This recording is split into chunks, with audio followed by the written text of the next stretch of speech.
Donc, le Centre Learn s'occupe de la recherche translationnelle en éducation. Qu'est-ce que ça veut dire? Ça veut dire qu'on travaille avec des chercheurs, avec des praticiens, des enseignants, ceux qui font de l'éducation, qui décident aussi, pour l'innovation pédagogique, mais sur la base de la recherche, c'est-à-dire de ce qu'on sait déjà dans la littérature, mais aussi de ce qu'on doit étudier avec des données, mesurer l'impact qu'on cherche à avoir. Mon rôle, c'est quelque part d'établir cette médiation, cette translation, comme on appelle ici. C'est un mot qui définit vraiment le Centre Learn. Donc cette idée de vecteur entre différents partenaires. Donc quand on parle d'éducation, on parle aussi sur les missions externes d'éducation de tout public cible. On est parti récemment, par exemple, sur les personnes âgées avec une expérience avec les ateliers de la Migros, pour les citer. Et du coup, mon rôle, c'est plutôt d'interférer entre les différents croisements des partenaires pour monter des projets allant jusqu'à des résultats qui puissent être diffusés et pris en compte par les institutions. Pourquoi on travaille aussi sur nos propres étudiants et étudiantes? Finalement, déjà, il faut être cohérent. On amène une approche vers le système éducatif. On veut aussi le pratiquer chez nous, pour le vivre aussi chez nous. Et c'était aussi lié à une volonté de la direction de l'école, en tant que haute école, université, d'utiliser les outils de la recherche pour prendre des décisions sur l'éducation. C'est pour ça que au Centre Learn, pour ce qui est la mission interne, on essaye de contribuer à la stratégie de l'EPFL en question d'éducation. Nous travaillons typiquement ensemble avec les enseignants et enseignantes, potentiellement aussi avec les collègues des services qui font de l'éducation digitale, qui font l'accompagnement des enseignants. Et ensemble, on mène des projets sur des thèmes qui sont stratégiquement intéressants et importants à l'EPFL. Je pense que le Centre Learn, il est aussi là pour planter des graines. On ne les voit pas forcément mûrir instantanément, mais en tout cas, on essaye par les résultats qu'on a dans les différents projets de diffuser et d'imprégner, d'intégrer ces éléments dans les décisions qui sont faites, soit par les associations, soit par les institutions, soit par les entreprises.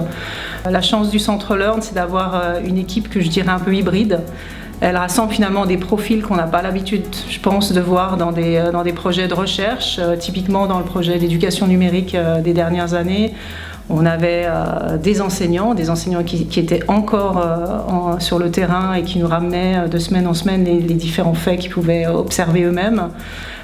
Des praticiens de l'éducation, des formateurs aussi d'enseignants, et puis évidemment on avait tout le volet de chercheurs, psychologues, scientifiques, ingénieurs aussi, qui viennent aussi nourrir les différentes activités qu'on conçoit.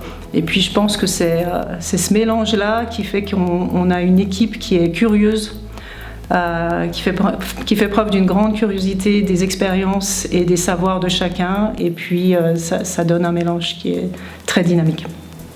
Donc ça fait partie des activités et tâches et responsabilités d'une partie de l'équipe du Learn, de fédérer autour des différentes unités qui appartiennent à Learn et des personnes dans ces unités qui ont des profils et expertises assez différents et diverses.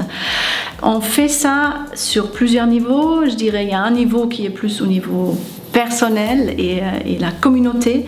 Donc faire en sorte à ce que ces personnes se connaissent, puissent identifier des expertises des uns et des autres. Il y a l'image vers l'externe.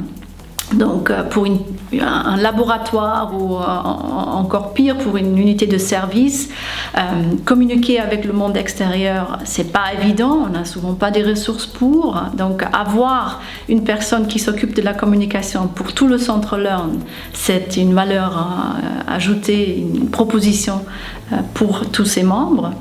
Un troisième niveau serait de chercher des opportunités pour les membres du Centre Learn. Ça peut être des opportunités de recherche, très souvent, des opportunités pour créer des nouveaux projets. On travaille sur leur implémentation parce que discuter avec un canton ou avec une fondation, ça peut prendre des mois, parfois même des années, pour vraiment concrétiser une opportunité. Et après aussi, souvent, c'est des programmes qui demandent une gestion, une coordination. Par exemple, écrire un appel à projet, collectionner les soumissions, créer un comité de sélection. Tout ça, ça doit être fait aussi par quelqu'un et c'est typiquement l'équipe Learn qui s'en occupe. Ce qui est important, c'est la collaboration qu'on arrive à insuffler dans les différents projets. Et la collaboration, on essaye de la mener dès le départ, c'est-à-dire que dans la conception même des projets, on fait intervenir des gens du terrain, on définit les objectifs ensemble et c'est les allers-retours finalement, cette espèce de boucle, cette itération entre les hypothèses qu'on formule, les ressources qu'on teste, les feedbacks, les retours qu'on a du terrain, l'ajustement qu'on peut en faire. Qui fait la richesse de nos projets. Et puis c'est ce que j'ai découvert ici, c'est comment on pouvait vraiment mettre les gens autour d'une table et prendre en considération la parole de chacun.